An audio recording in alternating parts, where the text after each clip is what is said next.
इस वक्त एक बहुत ही खूबसूरत प्रीचर को आपके सामने पेश करना चाहता हूँ और वो पंजाबी में बहुत खूबसूरती से खुदा का कलाम पेश करते हैं। सिख कन्वर्ट हैं और खुदावंद ने कैसे उनको तब्दील किया वो भी हम उनकी ज़ुबानी सुनेंगे और ख़ूबसूरती से खुदा का कलाम भी हम सुनेंगे। तो मैं दावत देना चाहूँगा खुदा के खादम पास्टर इकबाल मसीह गिल को, जो कि बाइबल टीचर हैं सतूने हक असेंबलीज ऑफ गॉड में, कि वो आए और खुदा का कलाम पेश करें।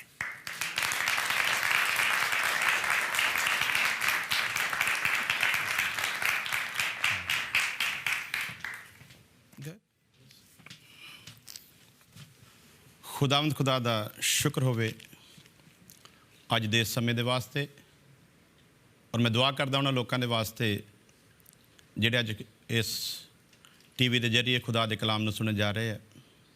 खुदा जिवें कलाम दसदा है वो अपना कलाम भेज के लोकां नूं चंगा करदा ते आउण वाली तबाही तो बचाउंदा है। और मेरी दुआ है कि सचमुच ये कलाम लोकां दी जिंदगियां नूं बचाउण दे लई उस तरीके नाल काम करे जिस तरीके का खुदा ने वायदा किया है। हालेलुया। पाक कलाम दे विच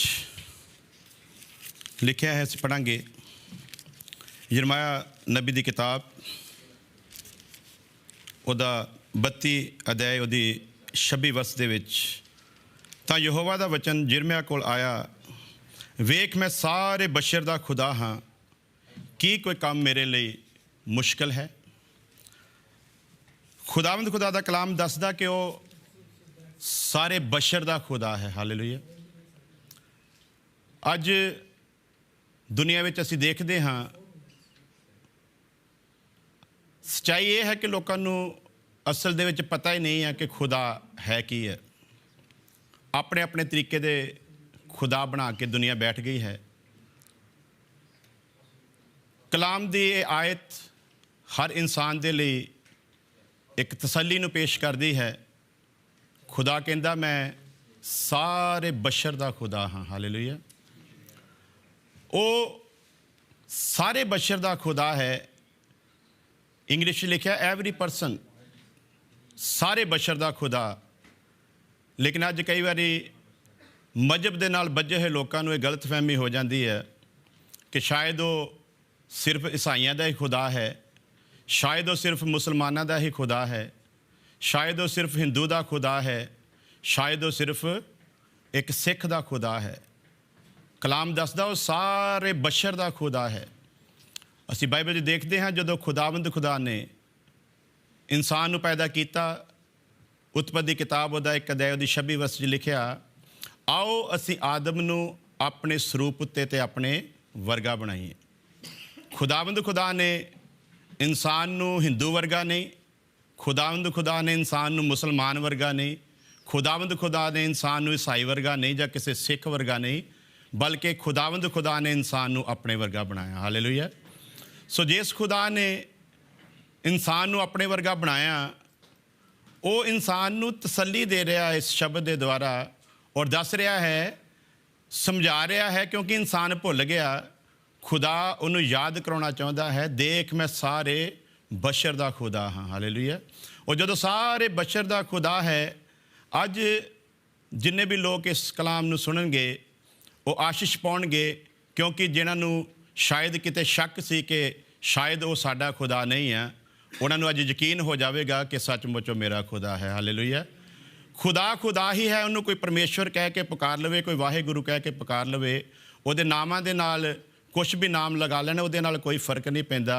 पानी नूं तुसीं पानी कह दो, वाटर कह लो, उहदे नाल कोई फर्क नहीं पैंदा। उहदी तसीर जिहड़ी है उस हमेशा इक्को जिही हुंदी है।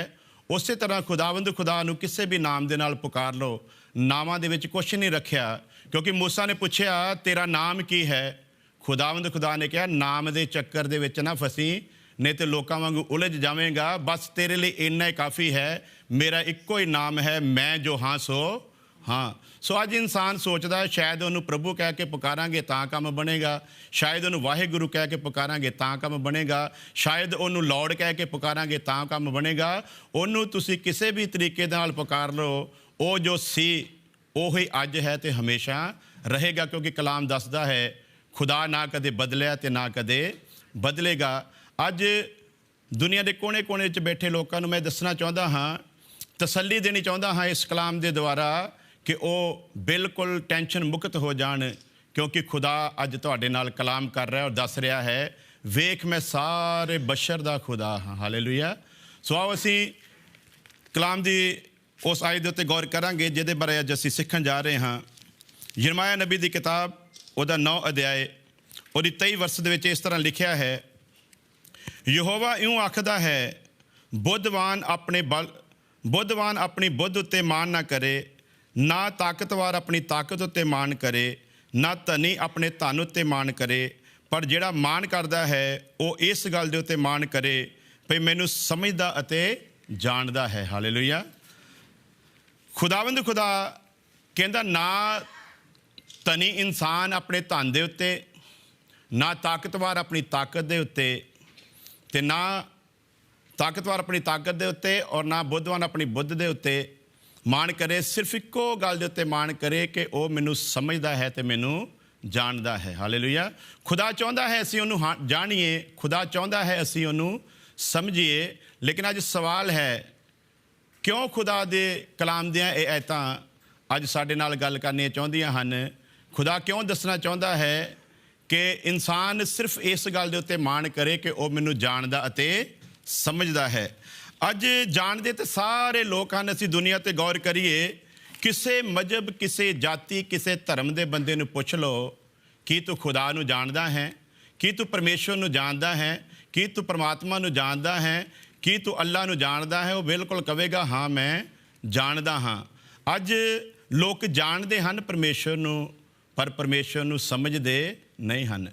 ਜਿੰਨੀ ਦੇਰ ਤੱਕ ਅਸੀਂ ਪਰਮੇਸ਼ਵਰ ਨੂੰ ਸਮਝਦੇ ਨਹੀਂ ਹਾਂ, ਉਨੀ ਦੇਰ ਤੱਕ ਜਾਣਨ ਦਾ ਵੀ ਕੋਈ ਫਾਇਦਾ ਨਹੀਂ ਹੈ। ਮੈਂ ਇੱਥੇ ਦੱਸਣਾ ਚਾਹੁੰਦਾ ਹਾਂ, ਜਾਣਨਾ ਵੀ ਮੈਂ ਇਹ ਦੱਸਾਂਗਾ ਕਿ ਸ਼ਾਇਦ ਲੋਕ ਪਰਮੇਸ਼ਵਰ ਨੂੰ ਪੂਰੀ ਤਰ੍ਹਾਂ ਜਾਣਦੇ ਵੀ ਨਹੀਂ ਹਨ, ਕਿਉਂਕਿ ਲਿਖਿਆ ਬਾਈਬਲ ਦੇ ਵਿੱਚ, ਤੁਸੀਂ ਉਹਦੀ ਪਹਿਚਾਣ ਦੇ ਵਿੱਚ ਵੱਧਦੇ ਜਾਓ ਤਾਂ ਕਿ ਤੁਸੀਂ ਉਹਦੀ ਇੱਛਾ ਨੂੰ ਸਮਝ ਸਕੋ, ਉਹਦੀ ਮਰਜ਼ੀ ਨੂੰ ਸਮਝ ਸਕੋ। ਸੋ ਪਰਮੇਸ਼ਵਰ ਦੱਸਣਾ ਚਾਹੁੰਦਾ ਹੈ ਆਪਣੇ ਕਲਾਮ ਦੇ ਦੁਆਰਾ ਕਿ ਨਾ ਤੂੰ ਆਪਣੀ ਬੁੱਧ ਦੇ ਉੱਤੇ ਮਾਣ ਕਰ, ਨਾ ਤੂੰ ਆਪਣੇ ਧਨ ਦੇ ਉੱਤੇ ਮਾਣ ਕਰ, ਅਤੇ ਨਾ ਤੂੰ ਆਪਣੀ ਤਾਕਤ ਦੇ ਉੱਤੇ ਮਾਣ ਕਰ। ਬੁੱਧ ਦੇ ਬਾਰੇ ਕਿਉਂ ਖੁਦਾ ਦੱਸਣਾ ਚਾਹੁੰਦਾ ਹੈ ਕਿ ਕੋਈ ਇਨਸਾਨ ਆਪਣੀ ਬੁੱਧ ਦੇ ਉੱਤੇ ਮਾਣ ਨਾ ਕਰੇ? ਲਿਖਿਆ ਹੈ ਕਲਾਮ ਦੇ ਵਿੱਚ, ਉਹ ਬੁੱਧਵਾਨ ਨੂੰ ਉਹਦੀ ਚਤਰਾਈ ਦੇ ਵਿੱਚ ਫਸਾ ਦਿੰਦਾ ਹੈ, ਉਹ ਬੁੱਧੀਮਾਨ ਲੋਕਾਂ ਨੂੰ ਮੂਰਖ ਕਰਕੇ ਪੇਸ਼ ਕਰਦਾ ਹੈ, ਪਰ ਜਿਹੜਾ ਉਹਦੇ ਅੱਗੇ ਮੂਰਖ ਬਣ ਕੇ ਪੇਸ਼ ਹੁੰਦਾ ਹੈ ਉਹਨੂੰ ਉਹ ਬੁੱਧਵਾਨ ਬਣਾ ਦਿੰਦਾ ਹੈ। ਹਾਲੇਲੂਇਆ।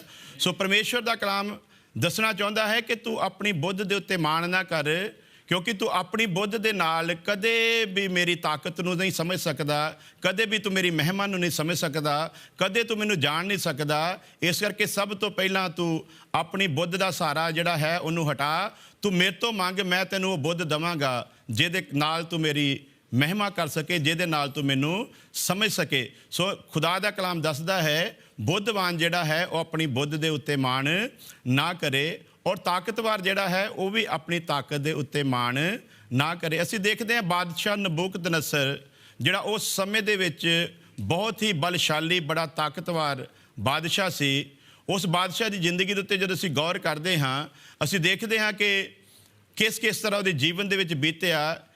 ਖੁਦਾਵੰਦ ਖੁਦਾ ਦੀ ਮਹਿਮਾ ਕਰਨ ਦੀ ਬਜਾਏ ਉਹਨੇ ਆਪਣੇ ਲਈ ਇੱਕ ਲਫ਼ਜ਼ ਇਸਤੇਮਾਲ ਕੀਤਾ। ਆਪਣੇ ਮਹਿਲ ਦੇ ਉੱਤੇ ਟਹਿਲਦੇ ਹੋਏ ਉਸ ਇਨਸਾਨ ਨੇ ਇਹ ਆਖਿਆ, ਇਹ ਜੋ ਕੁਛ ਵੀ ਹੈ, ਜਿੱਡਾ ਵੀ ਰਾਜ ਹੈ, ਜੋ ਕੁਛ ਹੈ, ਇਹ ਸਭ ਕੁਛ ਮੈਂ ਆਪਣੀ ਅਕਲ ਦੇ ਨਾਲ ਅਤੇ ਆਪਣੀ ਤਾਕਤ ਦੇ ਨਾਲ ਬਣਾਇਆ ਹੈ। ਜਿਵੇਂ ਉਹ ਆਪਣੇ ਮਨ ਦੇ ਵਿੱਚ ਵਿਚਾਰ ਕਰ ਰਿਹਾ ਸੀ, ਲਿਖਿਆ ਕਿ ਉਸੇ ਵਕਤ ਆਕਾਸ਼ ਤੋਂ ਇਹ ਉਹਦੇ ਲਈ ਆਵਾਜ਼ ਆਈ, ਹੇ ਬਾਦਸ਼ਾਹ, ਤੂੰ ਜੋ ਆਪਣੇ ਦਿਲ ਦੇ ਵਿੱਚ ਇਹ ਗੱਲ ਲਿਆਂਦੀ, ਤੂੰ ਜੋ ਆਪਣੇ ਉੱਤੇ ਘਮੰਡ ਕੀਤਾ, ਤੂੰ ਜੋ ਆਪਣੀ ਤਾਕਤ ਦਾ ਬਖਾਨ ਕੀਤਾ, ਤੂੰ ਜੋ ਆਪਣੀ ਬੁੱਧੀ ਦਾ ਬਖਾਨ ਕੀਤਾ, ਮੈਂ ਤੇਰੀ ਬੁੱਧੀ ਨੂੰ ਨਾਸ਼ ਕਰਾਂਗਾ, ਤੇਰੀ ਤਾਕਤ ਨੂੰ ਨਸ਼ਟ ਕਰਾਂਗਾ, ਤੇਰਾ ਰਾਜ ਤੇਥੋਂ ਲੈ ਜਾ ਲਵਾਂਗਾ, ਔਰ ਤੂੰ ਰਵੇਂਗਾ ਇਨਸਾਨ, ਪਰ ਮੈਂ ਤੈਨੂੰ ਐਸਾ ਕਰ ਦੇਵਾਂਗਾ, ਇਨਸਾਨ ਹੁੰਦਿਆਂ ਹੋਇਆਂ ਤੂੰ ਇੱਕ ਜਾਨਵਰ ਦਾ ਜੀਵਨ ਜੀਵੇਂਗਾ, ਔਰ ਮੈਂ ਤੈਨੂੰ ਜ਼ਮੀਨ ਦਾ ਘਾਹ ਖਵਾਵਾਂਗਾ। ਜਿੰਨੀ ਦੇਰ ਤੱਕ 7 ਸਮੇਂ ਤੇਰੇ ਉੱਤੇ ਬੀਤ ਨਾ ਜਾਣ, ਉਨੀ ਦੇਰ ਤੱਕ ਤੇਰਾ ਹਸ਼ਰ ਰਵੇਗਾ,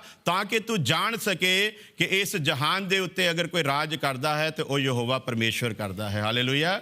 ਔਰ ਅਸੀਂ ਦੇਖਦੇ ਹਾਂ ਬਾਈਬਲ ਦੇ ਵਿੱਚ ਲਿਖਿਆ ਹੈ 97 ਜ਼ਬੂਰ ਦੇ ਵਿੱਚ, ਰਾਜ ਸਿਰਫ ਪਰਮੇਸ਼ਵਰ ਕਰਦਾ ਹੈ, ਔਰ ਰਾਜ ਪਰਮੇਸ਼ਵਰ ਹੀ ਦਿੰਦਾ ਹੈ। ਇਸ ਲਈ ਅਸੀਂ ਦੇਖਦੇ ਹਾਂ ਜ਼ਬੂਰਾਂ ਦੇ ਵਿੱਚ ਲਿਖਿਆ, ਅਗਰ ਯਹੋਵਾ ਘਰ ਨਾ ਬਣਾਵੇ ਤੇ ਬਣਾਉਣ ਵਾਲੇ ਦੀ ਮਿਹਨਤ ਵਿਅਰਥ ਹੈ। ਅਗਰ ਯਹੋਵਾ ਸ਼ਹਿਰ ਦੀ ਰਾਖੀ ਨਾ ਕਰੇ ਤੇ ਰਾਖੇ ਦਾ ਜਾਗਣਾ ਵਿਅਰਥ ਹੈ। ਸੋ ਖੁਦਾ ਦਾ ਕਲਾਮ ਦੱਸਦਾ ਹੈ, ਨਾ ਬੁੱਧਵਾਨ ਬੁੱਧ ਦੇ ਉੱਤੇ ਮਾਣ ਕਰੇ, ਕਿਉਂਕਿ ਅਸੀਂ ਉਹਦੇ ਰੈਫਰੈਂਸ ਵੀ ਦੇਖੇ ਹਨ। ਫਿਰ ਲਿਖਿਆ, ਨਾ ਤਾਕਤਵਾਰ ਆਪਣੀ ਤਾਕਤ ਦੇ ਉੱਤੇ ਮਾਣ ਕਰੇ। ਔਰ ਫਿਰ ਤੀਸਰੀ ਗੱਲ ਲਿਖੀ ਹੈ, ਅਸੀਂ ਦੇਖਦੇ ਹਾਂ ਕਲਾਮ ਦੇ ਵਿੱਚੋਂ, ਧਨੀ ਆਪਣੇ ਧਨ ਦੇ ਉੱਤੇ, ਤਾਕਤਵਾਰ ਆਪਣੀ ਤਾਕਤ ਦੇ ਉੱਤੇ ਮਾਣ ਨਾ ਕਰੇ, ਨਾ ਬੁੱਧਵਾਨ ਆਪਣੀ ਬੁੱਧ ਦੇ ਉੱਤੇ। ਹੁਣ ਦੇਖਦੇ ਹਾਂ ਤੀਸਰਾ ਗੱਲ ਜਿਹੜੀ ਹੈ, ਕਲਾਮ ਦੱਸਦਾ ਹੈ ਕਿ ਧਨੀ ਆਪਣੇ ਧਨ ਦੇ ਉੱਤੇ ਮਾਣ ਨਾ ਕਰੇ। ਅਸੀਂ ਦੇਖਦੇ ਹਾਂ ਇੱਕ ਇਨਸਾਨ ਦੀ ਬਾਰੇ ਲਿਖਿਆ ਬਾਈਬਲ ਦੇ ਵਿੱਚ, ਉਹਨੇ ਆਪਣੀ ਪੈਦਾਵਾਰ ਨੂੰ ਇੰਨਾ ਵਧਾਇਆ ਕਿ ਉਹਨੇ ਬਹੁਤ ਵੱਡੇ ਵੱਡੇ ਗਡਾਊਨ ਵੀ ਬਣਾ ਲਏ, ਸਭ ਕੁਝ ਕਰ ਲਿਆ। ਜਦੋਂ ਸਭ ਕੁਝ ਜਮ੍ਹਾਂ ਕਰ ਲਿਆ, ਲਿਖਿਆ ਵੀ ਆਪਣੇ ਬਿਸਤਰੇ ਉੱਤੇ ਲੇਟਿਆ ਹੋਇਆ ਆਪਣੇ ਮਨ ਦੇ ਵਿੱਚ ਵਿਚਾਰ ਕਰ ਰਿਹਾ ਹੈ।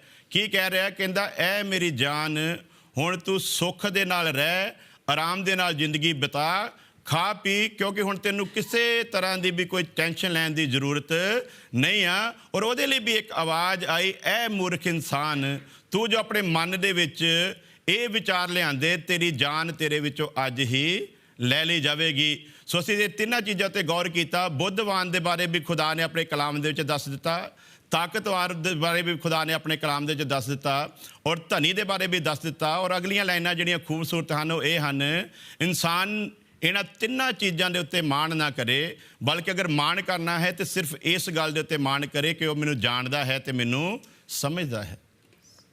ਮੈਨੂੰ ਯਾਦ ਹੈ, ਇੱਕ ਖੁਦਾ ਦੇ ਬੰਦੇ ਨੂੰ ਕਿਸੇ ਨੇ ਆਪਣੇ ਸ਼ਹਿਰ ਦੇ ਵਿੱਚ ਬੁਲਾਇਆ ਔਰ ਉਹਨਾਂ ਨੇ ਕਿਹਾ ਕਿ ਅਸੀਂ ਚਾਹੁੰਦੇ ਹਾਂ ਕਿ ਤੁਸੀਂ ਸਾਨੂੰ ਖੁਦਾ ਦੇ ਬਾਰੇ ਕੁਝ ਦੱਸੋ ਕਿ ਖੁਦਾ ਕੀ ਹੈ, ਅਸੀਂ ਜਾਣਨਾ ਚਾਹੁੰਦੇ ਹਾਂ, ਕਿਉਂਕਿ ਤੁਹਾਡੇ ਬਾਰੇ ਸੁਣਿਆ ਕਿ ਖੁਦਾ ਦੀ ਬੜੀ ਕਿਰਪਾ ਹੈ ਤੁਹਾਡੇ ਉੱਤੇ। ਔਰ ਬਹੁਤ ਵੱਡਾ ਇੱਕ ਅਰੇਂਜ ਕੀਤਾ ਗਿਆ, ਔਰ ਉਹ ਅਰੇਂਜ ਕਰਕੇ ਔਰ ਜਦੋਂ ਖੁਦਾ ਦੇ ਦਾਸ ਨੂੰ ਸਟੇਜ ਦੇ ਉੱਤੇ ਲਿਆਂਦਾ ਗਿਆ, ਉਹਨੇ ਕਿਹਾ, ਇਸ ਤੋਂ ਪਹਿਲਾਂ ਕਿ ਮੈਂ ਖੁਦਾ ਦੇ ਕਲਾਮ ਨੂੰ ਤੁਹਾਡੇ ਨਾਲ ਸ਼ੇਅਰ ਕਰਾਂ, ਖੁਦਾ ਦੀ ਖੁਦਾਈ ਨੂੰ ਬਿਆਨ ਕਰਾਂ, ਮੈਂ ਤੁਹਾਡੇ ਤੋਂ ਇੱਕ ਸਵਾਲ ਪੁੱਛਣਾ ਚਾਹੁੰਦਾ ਹਾਂ, ਕੀ ਤੁਸੀਂ ਪਰਮੇਸ਼ਵਰ ਨੂੰ ਜਾਣਦੇ ਹੋ ਤੇ ਸਮਝਦੇ ਹੋ? ਕਹਿੰਦਾ, ਜਦੋਂ ਤੁਸੀਂ ਇਸ ਸਵਾਲ ਦਾ ਜਵਾਬ ਦੇਵੋਗੇ ਫਿਰ ਮੈਂ ਤੁਹਾਨੂੰ ਦੱਸਾਂਗਾ, ਨਹੀਂ ਤੇ ਮੈਂ ਇਸ ਤੋਂ ਅੱਗੇ ਗੱਲ ਨਹੀਂ ਕਰਾਂਗਾ। ਉਹਨਾਂ ਨੇ ਅੱਗੇ ਜਵਾਬ ਦਿੱਤਾ, ਕਹਿੰਦੇ, ਹਾਂ ਅਸੀਂ ਪਰਮੇਸ਼ਵਰ ਨੂੰ ਜਾਣਦੇ ਹਾਂ ਤੇ ਅਸੀਂ ਪਰਮੇਸ਼ਵਰ ਨੂੰ ਸਮਝਦੇ ਹਾਂ। ਵਿਚਾਰ ਕਰੀਏ ਖੁਦਾ ਦੇ ਕਲਾਮ ਦੇ ਉੱਤੇ। ਉਹਨਾਂ ਦਾ ਜਵਾਬ ਸੀ, ਅਸੀਂ ਪਰਮੇਸ਼ਵਰ ਨੂੰ ਜਾਣਦੇ ਹਾਂ ਤੇ ਪਰਮੇਸ਼ਵਰ ਨੂੰ ਸਮਝਦੇ ਹਾਂ। ਖੁਦਾ ਦੇ ਦਾਸ ਨੇ ਜਦੋਂ ਹੀ ਇਸ ਗੱਲ ਨੂੰ ਸੁਣਿਆ, ਉਹ ਸਟੇਜ ਤੋਂ ਥੱਲੇ ਉਤਰ ਗਿਆ। ਉਹਨਾਂ ਕਿਹਾ, ਮੈਂ ਇੱਥੇ ਕੁਛ ਨਹੀਂ ਦੱਸਣਾ ਚਾਹੁੰਦਾ, ਕਿਉਂਕਿ ਇਹ ਪਰਮੇਸ਼ਵਰ ਨੂੰ ਜਾਣਦੇ ਵੀ ਹਨ ਤੇ ਪਰਮੇਸ਼ਵਰ ਨੂੰ ਸਮਝਦੇ ਵੀ ਹਨ। ਆਦਮੀ ਆਪਣੀ ਸਮਝ ਦਾ ਸਹਾਰਾ ਨਾ ਲਵੇ, ਆਪਣੀ ਬੁੱਧ ਦੇ ਉੱਤੇ ਮਾਣ ਨਾ ਕਰੇ। ਉਹਨਾਂ ਨੇ ਆਪਣੀ ਅਕਲ ਦੇ ਉੱਤੇ ਮਾਣ ਕਰਦੇ ਹੋਏ ਇਸ ਗੱਲ ਨੂੰ ਕਿਹਾ ਕਿ ਅਸੀਂ ਪਰਮੇਸ਼ਵਰ ਨੂੰ ਜਾਣਦੇ ਵੀ ਹਾਂ ਤੇ ਸਮਝਦੇ ਵੀ ਹਾਂ। ਖੁਦਾ ਦੇ ਦਾਸ ਨੇ ਕਿਹਾ, ਫਿਰ ਜੇ ਤੁਸੀਂ ਜਾਣਦੇ ਵੀ ਹੋ ਤੇ ਸਮਝਦੇ ਵੀ ਹੋ, ਫਿਰ ਮੈਨੂੰ ਕਾਹਦੇ ਲਈ ਬੁਲਾਇਆ? ਕਿਉਂਕਿ ਤੁਸੀਂ ਤਾਂ ਸਭ ਕੁਝ ਜਾਣਦੇ ਹੋ ਤੇ ਸਭ ਕੁਝ ਸਮਝਦੇ ਹੋ। ਉਹ ਚਲਾ ਗਿਆ। ਉਹਨਾਂ ਨੇ ਫਿਰ ਦੁਬਾਰਾ ਅਰੇਂਜ ਕੀਤਾ ਖੁਦਾ ਦੇ ਦਾਸ ਦੇ ਲਈ ਕਿ ਕੁਝ ਦੱਸੇ। ਦੁਬਾਰਾ ਫਿਰ ਉਹਨੂੰ ਸਟੇਜ ਦੇ ਉੱਤੇ ਬੁਲਾਇਆ ਗਿਆ। ਸਟੇਜ ਦੇ ਉੱਤੇ ਆਉਂਦਿਆਂ ਸਾਰ ਉਹਨੇ ਫਿਰ ਉਹੀ ਸਵਾਲ ਕੀਤਾ, ਕੀ ਤੁਸੀਂ ਪਰਮੇਸ਼ਵਰ ਨੂੰ ਜਾਣਦੇ ਹੋ ਤੇ ਸਮਝਦੇ ਹੋ? ਲੋਕੀ ਚਲਾਕ ਸੀਗੇ, ਕਿਉਂਕਿ ਆਪਣੀ ਸਮਝ ਦਾ ਸਹਾਰਾ ਲੈ ਰਹੇ। ਉਹਨਾਂ ਨੇ ਪਹਿਲਾਂ ਇਹ ਕਰ ਲਿਆ ਕਿ ਅਸੀਂ ਜਵਾਬ ਕੀ ਦੇਣਾ ਆ, ਔਰ ਜਵਾਬ ਕੀ ਦੇ ਰਹੇ ਆ? ਅੱਧਿਆਂ ਨੇ ਹੱਥ ਖੜਾ ਕੀਤਾ, ਅਸੀਂ ਕਹਿੰਦੇ ਜਾਣਦੇ ਹਾਂ, ਤੇ ਅੱਧਿਆਂ ਨੇ ਹੱਥ ਖੜਾ ਕਰ ਦਿੱਤਾ, ਅਸੀਂ ਸਮਝਦੇ ਹਾਂ। ਖੁਦਾ ਦਾ ਬੰਦਾ ਇਸ ਗੱਲ ਨੂੰ ਸੁਣ ਕੇ ਫਿਰ ਸਟੇਜ ਤੋਂ ਉਤਰ ਗਿਆ। ਪ੍ਰਬੰਧਕਾਂ ਨੇ ਪੁੱਛਿਆ, ਹੁਣ ਕੀ ਹੋਇਆ? ਕਹਿੰਦਾ, ਅਜੇ ਵੀ ਇਹਨਾਂ ਨੂੰ ਮੇਰੀ ਜ਼ਰੂਰਤ ਨਹੀਂ ਆ, ਕਿਉਂਕਿ ਇਹ ਅੱਧੇ ਜਾਣਦੇ ਆ ਤੇ ਅੱਧੇ ਸਮਝਦੇ ਆ। ਇਹਨਾਂ ਨੂੰ ਮੇਰੀ ਜ਼ਰੂਰਤ ਨਹੀਂ, ਕਿਉਂਕਿ ਜਿਹੜੇ ਅੱਧੇ ਜਾਣਦੇ ਆ ਉਹ ਉਹਨਾਂ ਨੂੰ ਸਮਝਾ ਦੇਣ ਜਿਹੜੇ ਨਹੀਂ ਸਮਝਦੇ, ਤੇ ਜਿਹੜੇ ਸਮਝਦੇ ਆ ਉਹ ਉਹਨਾਂ ਨੂੰ ਸਮਝਾ ਦੇਣ ਜਿਹੜੇ ਨਹੀਂ ਜਾਣਦੇ। ਅਜੇ ਵੀ ਇਹਨਾਂ ਨੂੰ ਮੇਰੀ ਜ਼ਰੂਰਤ ਨਹੀਂ ਆ। ਆਦਮੀ ਆਪਣੀ ਬੁੱਧ ਦਾ ਸਹਾਰਾ ਨਾ ਲਵੇ, ਆਦਮੀ ਆਪਣੀ ਸਮਝ ਦਾ ਸਹਾਰਾ ਨਾ ਲਵੇ, ਕਿਉਂਕਿ ਬੁੱਧਵਾਨਾਂ ਨੂੰ ਮੈਂ ਉਹਨਾਂ ਦੀ ਬੁੱਧ ਦੇ ਵਿੱਚ ਫਸਾ ਦਿੰਦਾ, ਚਲਾਕਾਂ ਨੂੰ ਉਹਨਾਂ ਦੀਆਂ ਹੀ ਚਲਾਕੀਆਂ ਦੇ ਵਿੱਚ ਫਸਾ ਦਿੰਦਾ। ਉਹਨਾਂ ਨੇ ਤੀਸਰੀ ਵਾਰ ਫਿਰ ਅਰੇਂਜ ਕੀਤਾ, ਖੁਦਾ ਦੇ ਦਾਸ ਨੂੰ ਫਿਰ ਬੁਲਾਇਆ। ਉਹਨੇ ਕਿਹਾ, ਇਸ ਤੋਂ ਪਹਿਲਾਂ ਮੈਂ ਖੁਦਾ ਦੀ ਬਾਣੀ ਵਿੱਚ ਤੁਹਾਡੇ ਨਾਲ ਸ਼ੇਅਰ ਕਰਾਂ, ਤੁਸੀਂ ਮੈਨੂੰ ਦੱਸੋ, ਤੁਸੀਂ ਖੁਦਾ ਨੂੰ ਜਾਣਦੇ ਹੋ ਤੇ ਖੁਦਾ ਨੂੰ ਸਮਝਦੇ ਹੋ? ਸਾਰਿਆਂ ਦਾ ਜਵਾਬ ਸੀ ਵੀ ਨਾ ਅਸੀਂ ਖੁਦਾ ਨੂੰ ਜਾਣਦੇ ਹਾਂ ਤੇ ਨਾ ਅਸੀਂ ਖੁਦਾ ਨੂੰ ਸਮਝਦੇ ਹਾਂ। ਖੁਦਾ ਦਾ ਬੰਦਾ ਸਟੇਜ ਤੋਂ ਉਤਰ ਗਿਆ। ਉਹਨਾਂ ਨੇ ਪੁੱਛਿਆ, ਹੁਣ ਕੀ ਹੋਇਆ? ਕਹਿੰਦਾ ਵੀ ਇਹ ਨਾ ਖੁਦਾ ਨੂੰ ਜਾਣਦੇ ਆ, ਨਾ ਖੁਦਾ ਨੂੰ ਸਮਝਦੇ ਆ, ਤੇ ਜਦੋਂ ਜਾਣਦੇ ਨਹੀਂ ਤੇ ਸਮਝਦੇ ਤੇ ਫਿਰ ਇਹਨਾਂ ਨੂੰ ਦੱਸਣ ਦਾ ਤੇ ਕੋਈ ਫਾਇਦਾ ਹੀ ਨਹੀਂ ਹੈ। ਉਹ ਕਹਿੰਦੇ ਤੁਸੀਂ ਸਾਨੂੰ ਦੱਸੋ ਵੀ ਅਸੀਂ ਤੁਹਾਨੂੰ ਕਿਹੜੀ ਗੱਲ ਕਰੀਏ, ਕੀ ਦੱਸੀਏ ਜਿਹਨੂੰ ਸੁਣ ਕੇ ਤੁਸੀਂ ਕੁਝ ਖੁਦਾ ਦੇ ਬਾਰੇ ਸਾਨੂੰ ਦੱਸ ਸਕੋ। ਕਹਿੰਦਾ ਇਹ ਆਪਣੀ ਬੁੱਧੀ ਦੇ ਨਾਲ ਜਾਣਨਾ ਚਾਹੁੰਦੇ ਆ।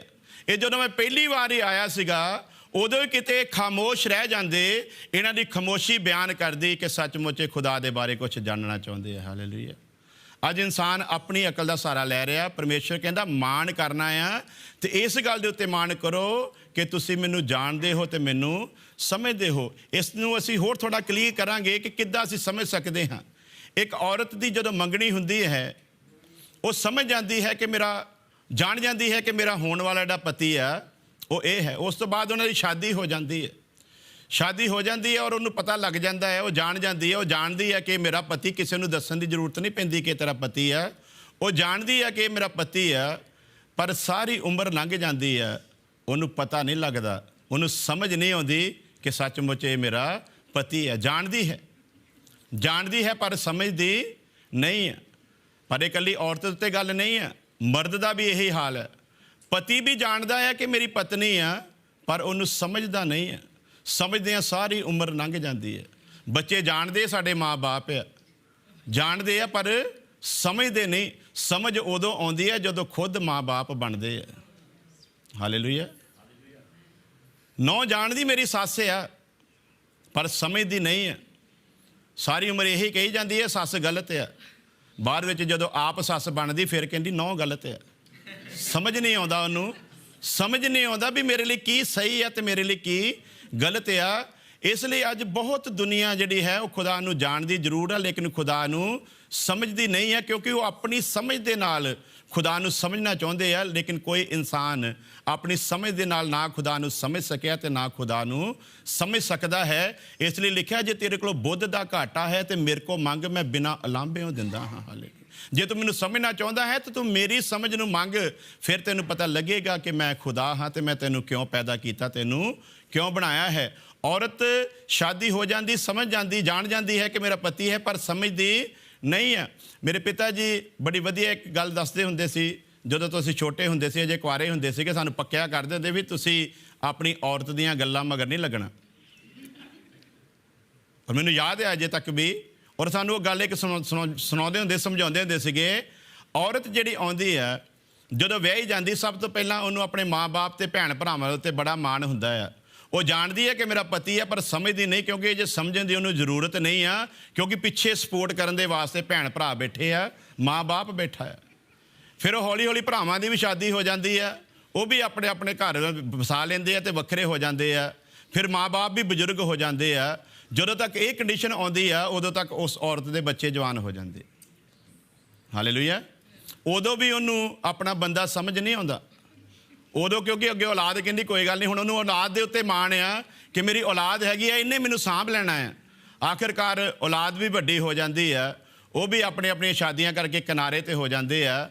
ਤੇ ਫਿਰ ਜਦੋਂ ਕੋਈ ਨਹੀਂ ਰਹਿੰਦਾ ਉਦੋਂ ਉਹਨੂੰ ਜਾ ਕੇ ਸਮਝ ਆਉਂਦੀ ਆ ਵੀ ਇਹ ਜਿਹੜਾ ਝੁੱਡੂ ਜਿਹਾ ਸੀਗਾ ਇਹ ਮੇਰੇ ਲਈ ਸੀਗਾ, ਇਹਨੂੰ ਮੈਂ ਸਾਰੀ ਜ਼ਿੰਦਗੀ ਸਮਝ ਨਹੀਂ ਸਕੀ।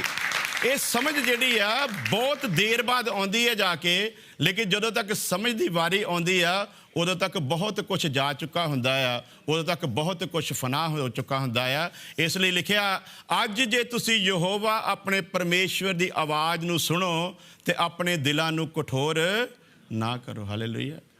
ਅਸੀਂ ਆਪਣੇ ਦਿਲਾਂ ਨੂੰ ਕਠੋਰ ਕਰ ਲੈਂਦੇ ਹਾਂ, ਅਸੀਂ ਉਹਦੀ ਆਵਾਜ਼ ਨੂੰ ਸੁਣਦੇ ਨਹੀਂ ਹਾਂ। ਇਸ ਲਈ ਖੁਦਾ ਗਿਲਾ ਕਰਦਾ ਹੈ, ਕੰਨਾਂ ਦੇ ਬੇਸੁਣਤੀ ਲੋਕੋ, ਕਦੋਂ ਤੱਕ ਤੁਸੀਂ ਮੈਨੂੰ ਅਜਮਾਉਂਦੇ ਰਹੋਗੇ, ਕਦੋਂ ਤੱਕ ਤੁਸੀਂ ਮੈਨੂੰ ਨਹੀਂ ਸਮਝੋਗੇ, ਕਦੋਂ ਤੱਕ ਤੁਸੀਂ ਮੈਨੂੰ ਨਹੀਂ ਜਾਣੋਗੇ। ਔਰ ਅਸੀਂ ਦੇਖਦੇ ਹਾਂ ਫਿਰ ਜਿਹਨਾਂ ਦੀ ਸਮਝ ਦੇ ਵਿੱਚ ਖੁਦਾ ਆ ਗਿਆ ਉਹਨਾਂ ਨੇ ਫਿਰ ਇਸ ਜ਼ਿੰਦਗੀ ਦੀ ਪਰਵਾਹ ਨਹੀਂ ਕੀਤੀ। ਜਿਹਨਾਂ ਦੀ ਸਮਝ ਦੇ ਵਿੱਚ ਖੁਦਾ ਆ ਗਿਆ ਉਹਨਾਂ ਦੇ ਲਈ ਫਿਰ ਘਰ-ਬਾਰ ਨਹੀਂ ਰਿਹਾ। ਜਿਹਨਾਂ ਦੀ ਸਮਝ ਦੇ ਵਿੱਚ ਖੁਦਾ ਆ ਗਿਆ ਉਹਨਾਂ ਨੇ ਫਿਰ ਔਲਾਦ ਦੀ ਵੀ ਪਰਵਾਹ ਨਹੀਂ ਕੀਤੀ। ਜਿਹਨਾਂ ਦੀ ਸਮਝ ਦੇ ਵਿੱਚ ਖੁਦਾ ਆ ਗਿਆ ਉਹਨਾਂ ਨੇ ਬਾਦਸ਼ਾਹੀਆਂ ਨੂੰ ਵੀ ਠੁਕਰਾ ਦਿੱਤਾ। ਮੂਸਾ ਵਰਗਾ ਇਨਸਾਨ ਜਿਹੜਾ ਚਾਹੁੰਦਾ ਤੇ ਬਾਦਸ਼ਾਹ ਦੀ ਧੀ ਦਾ ਪੁੱਤਰ ਖਵਾ ਕੇ ਸਾਰੇ ਰਾਜ ਦਾ ਅਧਿਕਾਰੀ ਬਣ ਸਕਦਾ ਸੀ, ਲੇਕਿਨ ਜਦੋਂ ਉਹਨੂੰ ਖੁਦਾ ਸਮਝ ਆ ਗਿਆ ਤੇ ਇਬਰਾਨੀਆਂ ਵਿੱਚ ਲਿਖਿਆ ਉਹਨੇ ਰਾਜ ਮਹਿਲ ਦੇ ਉਹਨਾਂ ਸੁੱਖਾਂ ਨੂੰ ਕਬੂਲ ਨਹੀਂ ਕੀਤਾ, ਬਲਕਿ ਖੁਦਾ ਨੂੰ ਸਮਝਦੇ ਹੋਏ ਉਹਨੇ ਆਪਣੇ ਲੋਕਾਂ ਦੇ ਨਾਲ ਦੁੱਖ ਸਹਿਣ ਨੂੰ ਕਬੂਲ ਕੀਤਾ। ਖੁਦਾ ਜਦੋਂ ਸਮਝ ਸਮਝ ਆ ਜਾਂਦਾ ਆ, ਉਦੋਂ ਫਿਰ ਦੁਨੀਆ ਦਾ ਰਾਜ ਕਿਸੇ ਕੰਮ ਦਾ ਨਹੀਂ, ਮਿੱਟੀ ਲੱਗਦਾ ਆ। ਔਰ ਉਦੋਂ ਬੰਦੇ ਨੂੰ ਪਤਾ ਲੱਗ ਜਾਂਦਾ ਕਿ ਮੇਰੇ ਲਈ ਇੱਕ ਰਾਜ ਖੁਦਾ ਨੇ ਆਦਿ ਤੋਂ ਤਿਆਰ ਕਰਕੇ ਰੱਖਿਆ ਹੋਇਆ ਹੈ, ਔਰ ਜੇ ਮੈਂ ਉਹਦੇ ਹੁਕਮਾਂ 'ਚ ਚੱਲਾਂਗਾ, ਉਹਨੂੰ ਸਮਝ ਜਾਵਾਂਗਾ, ਤੇ ਮੈਂ ਉਸ ਰਾਜ ਦਾ ਅਧਿਕਾਰੀ ਬਣਾਂਗਾ। ਜਿਨ੍ਹਾਂ ਨੂੰ ਸਮਝ ਦੇ ਵਿੱਚ ਆ ਗਿਆ, ਅਬਰਾਹਮ ਨੂੰ ਖੁਦਾ ਨੇ ਕਿਹਾ, ਕਹਿੰਦਾ ਹੁਣ ਆਪਣੇ ਇਕਲੌਤੇ ਪੁੱਤਰ ਨੂੰ ਜਿਹਨੂੰ ਤੂੰ ਪਿਆਰ ਕਰਦਾ ਹੈ ਉਹਨੂੰ ਲੈ, ਤੇ ਉਹ ਪਹਾੜ ਜਿਹਦੇ ਉੱਤੇ ਮੈਂ ਕਹਿੰਦਾ ਹਾਂ ਜਾ ਕੇ ਉਹਨੂੰ ਕੁਰਬਾਨ ਕਰ। ਅਬਰਾਹਮ ਦਾ ਜਵਾਬ ਸੀ, ਖੁਦਾ ਤੂੰ ਅੱਜ ਮੈਨੂੰ ਦੁਖਾਇਆ ਹੈ, ਅੱਜ ਤੂੰ ਮੇਰੇ ਦਿਲ ਨੂੰ ਦਿਖਾਇਆ, ਕਿਉਂਕਿ ਅੱਜ ਤੂੰ ਦੱਸ ਦਿੱਤਾ ਕਿ ਮੈਂ ਤੈਨੂੰ ਨਹੀਂ ਬਲਕਿ ਆਪਣੇ ਪੁੱਤਰ ਨੂੰ ਹਿੱਤ ਕਰਦਾ ਹਾਂ। ਅਬਰਾਹਮ ਨੇ ਉਸ ਜਗ੍ਹਾ ਤੇ ਸਾਬਤ ਕੀਤਾ ਖੁਦਾ ਦੇ ਉੱਤੇ, ਉਹਨੇ ਪੂਰਾ ਮੁਕਰਰ ਕਰ ਦਿੱਤਾ ਔਰ ਦੱਸ ਦਿੱਤਾ ਖੁਦਾ ਨੂੰ ਕਿ ਐ ਖੁਦਾ, ਇਹ ਬੇਟਾ ਇਸਹਾਕ ਜਿਹੜਾ ਤੂੰ ਮੈਨੂੰ 100 ਸਾਲ ਦੀ ਉਮਰ ਦੇ ਵਿੱਚ ਦਿੱਤਾ, ਤੇਰੀ ਤੇ ਮੇਰੀ ਮੁਹੱਬਤ ਦੇ ਵਿੱਚ ਇਹ ਕਿਸੇ ਵੀ ਤਰ੍ਹਾਂ ਦਾ ਰੋੜਾ ਨਹੀਂ ਬਣ ਸਕਦਾ। ਤੇਰੀ ਤੇ ਮੇਰੀ ਮੁਹੱਬਤ ਇਸ ਬੱਚੇ ਦਾ ਕਰਕੇ ਨਹੀਂ ਸੀ, ਕਿਉਂਕਿ ਜਦੋਂ ਇਹ ਬੱਚਾ ਨਹੀਂ ਸੀ ਮੈਂ ਤੈਨੂੰ ਉਦੋਂ ਵੀ ਮੁਹੱਬਤ ਕਰਦਾ ਸੀ। ਬਹੁਤ ਲੋਕਾਂ ਨੇ ਮੈਨੂੰ ਤਾਨੇ ਮਾਰੇ, ਬਹੁਤ ਲੋਕਾਂ ਨੇ ਮੈਨੂੰ ਜਲੀਲ ਕੀਤਾ, ਬਹੁਤ ਲੋਕਾਂ ਨੇ ਮੈਨੂੰ ਸ਼ਰਮਿੰਦਾ ਕੀਤਾ। ਤੂੰ ਖੁਦਾ ਦੇ ਵਿੱਚ ਇੰਨਾ ਵਧੀਆ ਚੱਲਦਾ ਹੈ, ਤੂੰ ਬਜ਼ੁਰਗੀ ਤੱਕ ਪਹੁੰਚ ਗਿਆ, ਲੇਕਿਨ ਖੁਦਾ ਨੇ ਤੈਨੂੰ ਔਲਾਦ ਨਹੀਂ ਦਿੱਤੀ। ਲੇਕਿਨ ਮੇਰੀ ਮੁਹੱਬਤ ਸੀ ਜਿਹੜੀ ਤੇਰੇ ਨਾਲ ਸੀ, ਇਸ ਲਈ ਮੈਂ ਉਸ ਮੁਹੱਬਤ ਦੀ ਖਾਤਰ ਕਦੇ ਵੀ ਗਿਲਾ ਨਹੀਂ ਕੀਤਾ। ਪਰ ਅੱਜ ਤੂੰ ਮੈਨੂੰ ਕਿਹਾ ਕਿ ਜਿਸ ਪੁੱਤਰ ਨੂੰ ਹਿੱਤ ਕਰਦਾ ਹੈ, ਮੈਂ ਤੈਨੂੰ ਹੀ ਹਿੱਤ ਕਰਦਾ ਹਾਂ ਮੇਰੇ ਪਿਤਾ। ਇਸ ਲਈ ਮੈਂ ਦੱਸਣਾ ਚਾਹੁੰਦਾ ਹਾਂ, ਕਿਉਂਕਿ ਮੈਂ ਤੈਨੂੰ ਸਮਝਦਾ ਹਾਂ, ਇਸ ਲਈ ਤੇਰੀ ਤੇ ਮੇਰੀ ਮੁਹੱਬਤ ਦੇ ਵਿੱਚ ਇਹ ਔਲਾਦ ਵਿਘਨ ਨਹੀਂ ਬਣ ਸਕਦੀ, ਇਹ ਔਲਾਦ ਰੁਕਾਵਟ ਨਹੀਂ ਲਿਆ ਸਕਦੀ। ਇਸ ਚੀਜ਼ ਨੂੰ ਜਦੋਂ ਉਹਨੇ ਮਹਿਸੂਸ ਕੀਤਾ, ਔਰ ਅਸੀਂ ਦੇਖਦੇ ਹਾਂ ਖੁਦਾ ਦੀ ਮੁਹੱਬਤ ਦੇ ਵਿੱਚ ਜਿਹੜਾ ਸਮਝ ਚੁੱਕਾ ਸੀ ਖੁਦਾ ਨੂੰ, ਆਪਣੇ ਇਕਲੌਤੇ ਪੁੱਤਰ ਨੂੰ ਉਹ ਕੁਰਬਾਨ ਗਾਹ ਦੇ ਉੱਤੇ ਲੈ ਗਿਆ ਔਰ ਕੁਰਬਾਨੀ ਦੇ ਲਈ ਤਿਆਰ ਕਰ ਦਿੱਤਾ। ਔਰ ਜਿਵੇਂ ਛੁਰੀ ਉਠਾਈ, ਖੁਦਾ ਨੇ ਕਿਹਾ, ਐ ਅਬਰਾਹਮ ਆਪਣਾ ਹੱਥ ਰੋਕ ਲੈ, ਕਿਉਂਕਿ ਮੈਂ ਜਾਣ ਗਿਆ ਕਿ ਤੂੰ ਮੈਨੂੰ ਸਮਝਦਾ ਹੈ। ਹਾਲੇਲੂਇਆ। ਸੋ ਆਓ ਅਸੀਂ ਅੱਜ ਇਸ ਚੀਜ਼ ਦੇ ਉੱਤੇ ਵਿਚਾਰ ਕਰੀਏ, ਕੀ ਅਸੀਂ ਖੁਦਾ ਨੂੰ ਸਮਝਦੇ ਹਾਂ, ਕੀ ਅਸੀਂ ਖੁਦਾ ਨੂੰ ਜਾਣਦੇ ਹਾਂ। ਅਗਰ ਨਹੀਂ ਅਜੇ ਤੱਕ ਜਾਣਿਆ ਤੇ ਆਓ ਅਸੀਂ ਅੱਜ ਪ੍ਰਣ ਕਰੀਏ ਕਿ ਅਸੀਂ ਖੁਦਾ ਨੂੰ ਜਾਣ ਲਈਏ। ਅਗਰ ਨਹੀਂ ਸਮਝਦੇ ਹਾਂ, ਇਸ ਤੋਂ ਪਹਿਲਾਂ ਕਿ ਹੱਡੀਆਂ ਜਵਾਬ ਦੇ ਜਾਣ, ਇਸ ਤੋਂ ਪਹਿਲਾਂ ਕਿ ਖਾਕ ਦੇ ਵਿੱਚ ਮਿਲ ਜਾਵੇ, ਅੱਜ ਇੱਥੋਂ ਇਕਰਾਰ ਕਰਕੇ ਜਾਈਏ ਕਿ ਅਸੀਂ ਖੁਦਾ ਨੂੰ ਪੂਰੀ ਪਹਿਚਾਣ ਦੇ ਵਿੱਚ ਜਾਣਨਾ ਚਾਹੁੰਦੇ ਹਾਂ ਔਰ ਉਸ ਹੱਦ ਤੱਕ ਸਮਝਣਾ ਚਾਹੁੰਦੇ ਹਾਂ ਜਿੱਥੇ ਜਾ ਕੇ ਕਲੀਅਰ ਹੋ ਜਾਵੇ ਕਿ ਬਸ ਮੈਂ ਤੇ ਖੁਦਾ ਹਾਂ, ਹੋਰ ਦੂਸਰਾ ਕੋਈ ਵੀ ਨਹੀਂ। ਖੁਦਾ ਤੁਹਾਨੂੰ ਸਾਰਿਆਂ ਨੂੰ ਬਰਕਤ ਦੇਵੇ ਔਰ ਮੈਂ ਉਮੀਦ ਕਰਦਾ ਹਾਂ ਇਸ ਕਲਾਮ ਦੇ ਦੁਆਰਾ ਤੁਸੀਂ ਆਸ਼ੀਸ਼ ਤੇ ਬਰਕਤ ਨੂੰ ਪ੍ਰਾਪਤ ਕਰੋਗੇ। ਖੁਦਾ ਤੁਹਾਡੇ ਸਭਨਾਂ ਦੇ ਨਾਲ ਹੋਵੇ। ਆਮੀਨ।